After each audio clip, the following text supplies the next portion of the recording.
The third and last model that I want to introduce to you guys is Mcgregor's Theory X and Theory Y. Verushka used this really well in her presentation a couple of years ago as a human resource management model. And it's a little bit different from the two that we've looked at, so it might give a nice contrast to those. Do keep in mind that you can choose other theories and models of human resource management to compare, and then to use one of those to make recommendations for your business.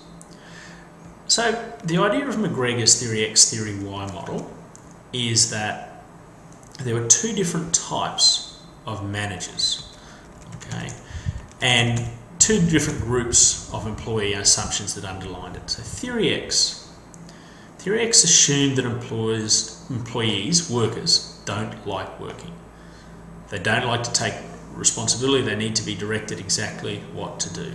So they have to be forced into doing their jobs. They need to be supervised and controlled and measured and monitored. So it's kind of a fairly negative view of what employees want to do. And so to work with this sort of employee, Theory X dictates that you would have a whole lot of managers and supervisors, and they would be monitoring and controlling what their workers do. They would hold all the authority in an organisation. It all stays with the managers, none of it's with the workers. Right. Now, the interesting thing about this is Mcgregor said, okay, even though we've described this and we described the way we would manage people in this situation, this is really a minority of workers. Right? While there may be some really large-scale environments where you need to use this theory, where it just has to be, for example, production line type work, it might have to be, it might be unavoidable. The reality is this is a minority of workers. Theory X talks about a different style of, Theory Y, talks about a different style of worker. It talks about the fact that workers take responsibility. They're motivated to achieve goals that they're given. They look to take responsibility for tasks and do work without having to be directed. Right? And they say this is the most common type of person. So if you're a manager and you assume people behave like this, suddenly you're more likely to ask employees how they might go about doing a job. You, rather than supervising an employee, you might give them a goal and go away and let them work out how they can best achieve that goal. People at lower levels might have more power. For example, if you assume that people behave this way in Theory Y, you might give them greater power to solve a customer complaint, more authority at that level, even maybe control over their working hours or allowing them to work from home.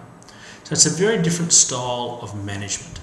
And that's the core of this theory. At one level you're saying, okay, the Theory X, you're saying you've got to have managers who are controlling what the workers do and the workers who are resistant to working. Theory Y, you're saying you've got motivated people and you've got to let them get on with the job without getting too much in the way as an employer or as a manager. Right? So when you compare these two, there becomes some really important things. Think about the difference in rewards. Right? Theory X has like a carrot and a stick reward. That means that you might get paid for every little bit of work that you do. For example, you might get paid on a commission. Right?